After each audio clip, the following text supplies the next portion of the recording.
Ассалаумағалейкум. Қалдарыңыз қалай қадірменділер? Әлем чемпионаты туралы бүгін көп нәрсе айтпаймын. Маңызды алты кездесу болады біздің боксшылар үшін. 50 келілік Санжар Ташкенбай жартылай финалға өту жолында жекпе-жек өткізеді.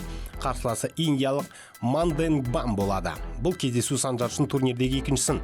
Біздің жеңіл бала бұл қарсыласты оңай болмаса да еңсереді деген сенім мол.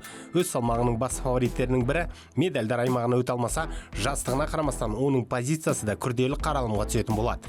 Ерлерден бүгін алғаш болып Айбек Оралбай жартылай финалдық бәсекені бастан өткереді. Қарсыласы Хулио Сезар Ла Круз, 2 дүркін әлем чемпионы, 5 дүркін әлем чемпионы, атақтан қалысқа кеткен боксшы. Дегенмен ол регалиялар бүгін жұмыс жасамайды. Өйткені Ла Круз мұның бәріне төменгі салмақта жеткен. Бокс тұрғысынан алғанда ақсақалдық жасқа жеткен ол бірінші рет ауыр салмақта өнер көрсетуде. Осы сәтке дейінгі жеңістері жинаған тәжірибе жүгімен келді деп есептеймін. Ал Айбек дәл қазіргі сәтте аматеурдегі ауыр салмақтағы элиталы боксшылар қатарында деп санаймын. Сондықтан кубалыққа мұнда орын жоқ екенін дәлелдеу керек болады. Жеңсе ары қарай ақтықсын, жарыс жолынан шығады дегенді айтуға да ауыз бармайды. Әйтсе де қарсылас қауіпті. Қарт арыстан бір қарпып қалуды армандайтындығы анық нәрсе. Айбекке сәттілік жолдас болсын деп тілеймін. Мұндай артық етпейді. Жапырыла жеңілген командаластарының олқылығын толтырудың ауыр жүгі ауыр жігіттің иығында. Қыздардан бүгін Назым Қызайбайда ширек финалда бақ сынайды. Қарсыласы украиналық қыз.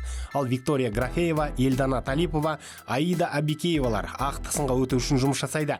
Әзірге қыздарымызға сұрақ жоқ. Елдос Сейдалин баптайтын арулар өз деңгейінде келе жатыр. Олардың жалпы командалық есептегі орнымызға қосатын үлесі де өте зор болады. Баршасына сәттілік тілеймін. Ал енді мен профибокс тақырыбына ораламын. Ертең және бірсі күні 2 супер жекпе-жек өтетін болады. Сенбі күні әлем көптен күткен оқиға орын алады. Канело мен Кроуфорд кездесу болады. Осы кеш аясында қазақстандық ауыр салмақ боксшысы Иван Дычко андеркартта бокстасады. Иван жеңілмеген.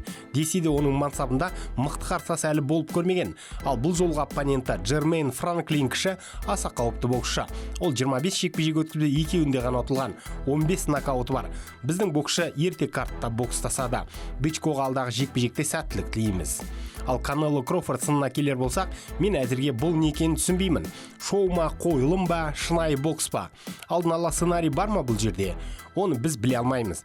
Кроуфорд супер жекпе-жек үшін 2 салмақ жоғарылады. Ақша не істетпейді десеңізші? Әйтпесе ол мансабын жеңіл салмақтан бастаған. 2014 жылы Рики Бернс тұтып, бұл салмақта чемпион болды. Сосын ол супер жеңіл салмаққа көтеріліп, мұнда да белбеуді алды. 2017-те Джулиус Индонганы ұтып, абсолют атанған соң 2018-де 66-та 7 келі салмаққа шығып, Джефф Хорнды қапы қалдырды да 3-ші дивизионды бағындырды. Ал былтыр тамыз айында ол 1-ші орта салмаққа шығып, өзбек Исраил Мадримовты да жерге қаратты. Осылайша 4-ші дивизионда оның еншісіне өтеді. Бірақ Мадримовқа қарсысын өте көп сұрақ туындатты. Өзбек профи Кроуфордтан жеңілді деуге ауыз бармайды.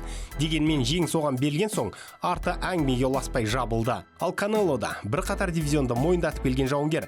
Қазір ол супер орта салмақтың королі. Соңғы кездесу Уильям Скулға қарсы өтіп, ең қызықсыз унификациялық сын деген ұятты жекпе-жекке айналған еді. Екі боксшы да қазіргі сәтте төменге кетіп барады. Шыңдарынан өтіп кетті. Бұл жолы екеуара келісімде бәсеке болады дегенді жиі айтуда көпшілік. Кроуфорд кемінде 10 келі салмақ қосып келді. Енді ол баяғы шеберлігін май басқан денемен көрсете ала ма? Ал Канело әрине өз аймағында. Дегенмен мен бұл жолы нокаут болмайды деп ойлаймын. Жақын шешіммен бәрібір Канело жеңіске жетеді. Ал Кроуфордқа жеңілмеген деген мұраның қажеті шамалы секілді. Зейнетке шығар алдында мол қаржы табу оның алға қойған мақсаты іспетті. Ал Канело жеңіледі деген сценарийді мен көріп тұрғаным жоқ. Боксшылар өнер көрсетсін, сосын жіті сараптайтын боламын. Бұл тырнақша ішіндегі супер сында. Ал екінші бәсеке Токиода өтеді. Мұнда Наоя Иноуэ мен Мураджан Ахмадалиев бокстасады. Өздеріңіз білетіндей соңғы күндері өзбек боксшылары тақырыбы жиі айтылып жүр. Көршілеріміз біздің тараптан жеткен ақпараттарға көңіл толмайды. Әрине әлем чемпионатында мен оларға жақтаспаймын. Ал мына кездесуде Мураджанның тілеуін тілейтін боламын. Оның жеңісіне мүмкіндік өте аз, бірақ бар. Наояның монстр деген лақап аты бекер емес. 30 жеңіс 27 мезгілінен бұрын ұту. Жеңіліс деген атымен жоқ. Міне осындай мұрамен келеді бұл сынға. Екінші жеңілерік салмақтың абсолют ол. Соңғы 11 кездесуін нокаутпен ұтып алған. Бұған дейін ол қарсыласына кездесудің соңын көрсеткен сәт 2019 жылы болған еді. Нонито Донейр шыдап берген болатын сол жолы. Содан бері шыққандардың тағдырлары бірдей. Монстр ма? Иә. Ал өзбек боксшысы оған не ұсына алады? Мұратжан да оңай емес. Еншісінде бір жеңіліс бар. Оны Марлон Тапалестен алған еді 2023 жылы. Содан бері 3 рет нокауттар жасады. Иноуэ оны әбден күттірді. Дегенмен өзбек өзінікіне жетті. Сот арқылы жетті бұл сынға. Әйтпесе Наоя мүлде кездесу бермес пе еді. Мұратжанның басымдығы әуесқойдағы зор тәжірибесі. Бұдан бөлек Иноуэ жақсы көрмейтін контрхук соққылары бар. Құлаталады қарсыласты. Ал өздеріңіз білетіндей, Наоя соңғы уақыттарда жиі нокдаундар алып жүр. Ахмадалиев жақсылап тұрып бір тигізсе, жапондық еш жей алмай қалуы мүмкін. Дегенмен мен бұл бәсекелі сын болады деп ойлаймын. Тағдыры чемпиондық раундтарда шешіледі. Барынша тартысты сын болады. Ал жеңіске соңғы раундтарда үстемдік құра білген Наоя жетеді деп болжап отырмын. Бірақ Ахмадалиевтің жеңісін күтемін. Оған жанкүйер боламыз. Бейнематериал ұнады ма? Онда лайк басыңыз, пікір қалдырыңыз. Бұл біз үшін маңызды. Арнаға жазылып қоңыраушаны басып қойсаңыздар, соңғы жаңалықтарды бірден біліп отырасыздар. Уақытта тауып тамашалағандарыңыз үшін рахмет. Қазақ батырларының жеңісті жорықтары молынан болсын.